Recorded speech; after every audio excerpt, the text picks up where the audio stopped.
Hi friends, welcome back to my channel Elim Vlogs. இன்றைக்கி ஒரு ஹெல்த்தியான பிரேக்ஃபாஸ்ட் ரெசிபி தான் பார்க்க போகிறோம். டெய்லி இட்லி தோசைன்னு சாப்பிட்டு போர் அடிச்சு போயிருப்பீங்க.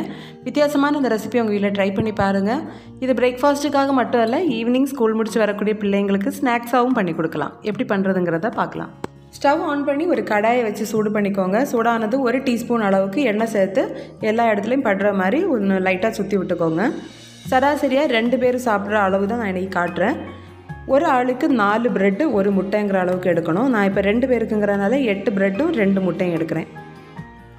2 முட்டையை அடித்து விட்டு தேவையான அளவுக்கு உப்பு, தேவைப்பட்டால் கொஞ்சம் பெப்பர் தூளும் சேர்த்து நல்லா கலந்து விட்டு அதை வறுத்து எடுத்து இன்னொரு பிளேட்டில் மாற்றி வச்சுக்கோங்க.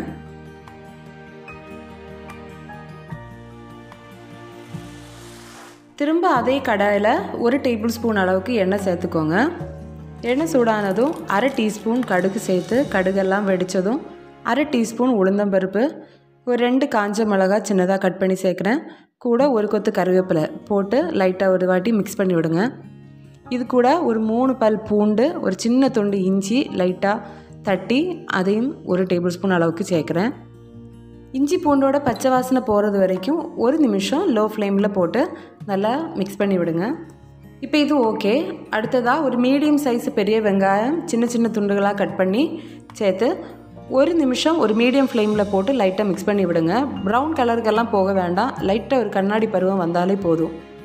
அடுத்ததாக 2 சின்ன சைஸ் தக்காளி இல்லைனா பெரிய சைஸில் 1 தக்காளி எடுத்து அதில் உள்ளாடி இருக்கக்கூடிய பழுப்பெல்லாம் மாற்றி வெளியே இருக்கக்கூடிய சதை பகுதியை மட்டும் சின்ன சின்ன துண்டுகளாக கட் பண்ணி போட்டு இதை ஒரு 30 செகண்ட்லேருந்து 1 நிமிஷம் அதே மீடியம் ஃப்ளேமில் போட்டு நல்லா கிளறி விடுங்க.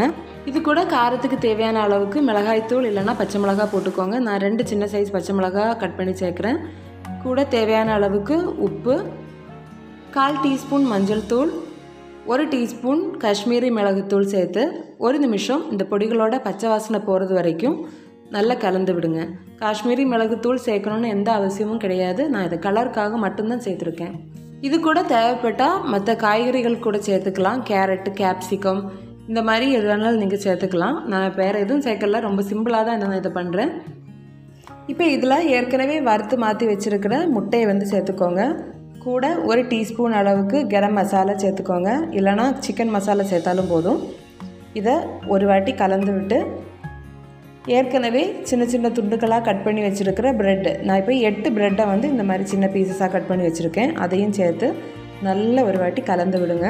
ரொம்ப ஈஸியாக ஃபாஸ்ட்டாக ஒரு 10 நிமிஷத்தில் இந்த வேலையெல்லாம் முடிச்சிடலாம். இதில் நம்ம வெங்காயத்தோட தோல் உரிக்கிறது, இஞ்சி பூண்டு பேஸ்ட் ரெடி பண்ணுறது இவ்வளோ தான் இதில் டைமாக இருக்கும். மற்ற எல்லாமே ரொம்ப ஈஸியாக முடிச்சிடலாம். இது ரொம்ப முக்கியமாக நம்ம சேர்க்கக்கூடிய வெங்காயம், தக்காளி இதெல்லாம் காய்கறி ஆனாலும் எல்லாமே ஹாஃப் குக்டாக தான் இருக்கணும். ரொம்ப வெந்து உடஞ்செல்லாம் போகக்கூடாது. வாயில் நம்ம கடிக்கும்போது நம்ம கடி போடணும், அந்த மாதிரி இருக்கணும். ஏற்கனவே முட்டையிலையும் வெங்காயத்துலேயும் நம்ம உப்பு சேர்த்துருந்தோம். இப்போ உப்பு பார்த்து தேவைப்பட்டால் மட்டும் கொஞ்சமாக சேர்த்துக்கோங்க.